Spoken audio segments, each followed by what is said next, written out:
কাৰ্যসূচীৰে সৈতে বিধায়কসকলৰ নতুন নৱনিৰ্বাচিত বিধায়কসকলৰ বা প্ৰথমবাৰ নিৰ্বাচিত বিধায়কসকলৰ অৰিয়েণ্টেশ্যন কেম্প কৰাৰ কাৰণে বিধানসভালৈকে যেতিয়া আমি নিৰ্বাচিত হৈ আহো নিশ্চয়কৈ আমাৰ সমষ্টি ৰাইজে আমাৰ পৰা যথেষ্ট আশা কৰে আৰু প্ৰথম আশাটো কি কৰে প্ৰথম আশাটো কৰে যে আমাৰ বিধায়কজনে বিধানসভাত কিবা গুৰুত্বপূৰ্ণ আমাৰ সমষ্টিৰ সমস্যাৰ বিষয়ে প্ৰশ্ন সুধিছে নাই বা বিতৰ্কত অংশগ্ৰহণ কৰিছে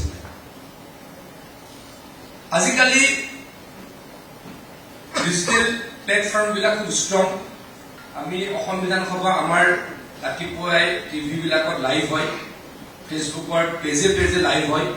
গতিকে সকলোৱে দেখে আমাৰ সমষ্টিৰ বিধায়কজনে বা মোৰ সমষ্টি মই নিজে বিধায়ক তথাপিতো কৈছো মানুহখিনিয়ে ভাবে আমাৰ সমষ্টিৰ বিধায়কজনে কি কৰিব আমাৰ সমষ্টিৰ বিধায়কজনে যদি ভালকে ক'ব পাৰিছে বহু ব্যক্তিয়ে ভাবে কিন্তু আমাৰ গৌৰৱ যে আমি এজন সাহসী কথা ক'ব পৰা স্পষ্টবাদী আৰু নিৰ্ভীক বিধায়ক পঠাইছো নিৰ্বাচিত কৰি যোনে বিধানসভাত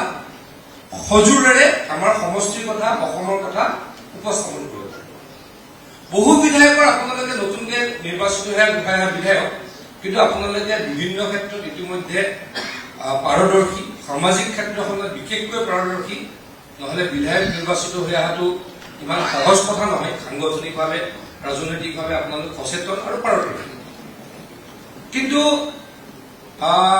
আপোনালোকে বহুতে হয়তো বহুত যেহেতু নতুন বিধায়ক সৰু সৰু কম বয়সীয়া বিধায়কো আছে গতিকে তেখেতলোকৰলৈকে মোৰ কবলগীয়া যে বহু বিধায়কে এনেকৈও সমষ্টিত চলি যায় সমষ্টিৰ মানুহে ভাবে যে বিধায়কজন সাহসী বিধায়কজন স্পষ্টবাদী বিধায়কজনে বিধানসভাখন ডমিনেট কৰি ৰাখে সেইটোৱে আমাৰ গৌৰৱ আৰু তাৰ কাৰণে তেখেতে ভোট পায় বহুতে নেক্সট ইলেকশ্যনত ভোট পোৱাৰ এইটো এটা কাৰণ হৈ উঠে যে বিধানসভাত অন্তত আমাৰ বিধায়কজনে সজোৰেৰে আমাৰ সমষ্টিৰ কথা কৈছে এজন দুজন ইণ্ডিপেণ্ডেণ্ট ইলেকশ্যন জিকি আহে মই নাম কাৰণ নকওঁ ইণ্ডিপেণ্ডেণ্ট বহুত এডভাৰ্চ চিটুৱেশ্যনটো জিকি আহে কেনেকে আহে ইণ্ডিপেণ্ডেণ্ট বিধায়ক মানে বহুত চৰকাৰী কাম কাজো কৰিব নোৱাৰে সঁচা কথা গোটেই চিষ্টেমটোৱে তেওঁৰ বিৰুদ্ধে সেইকাৰণে ইণ্ডিপেণ্ডেণ্ট খেলিব লাগে ৰাজনৈতিক দল নাই বা ৰাজনৈতিক দলৰ পৰা পদত্যাগ কৰি খেলিব লাগে তাৰ মাজতো জিকি আহে তাৰ মাজত জিকি অহাৰ অন্যতম এটা কাৰণ হৈছে বিধানসভাত তেওঁ যোৱা 5 বছৰত কৰা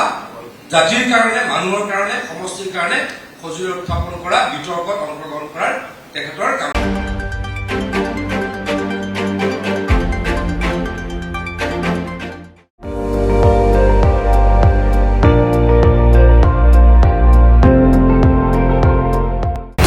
আপুনি চাই আছে ND24 সৰ্বশ্ৰেষ্ঠ নহয় সৰ্বোত্তমৰ দৌৰত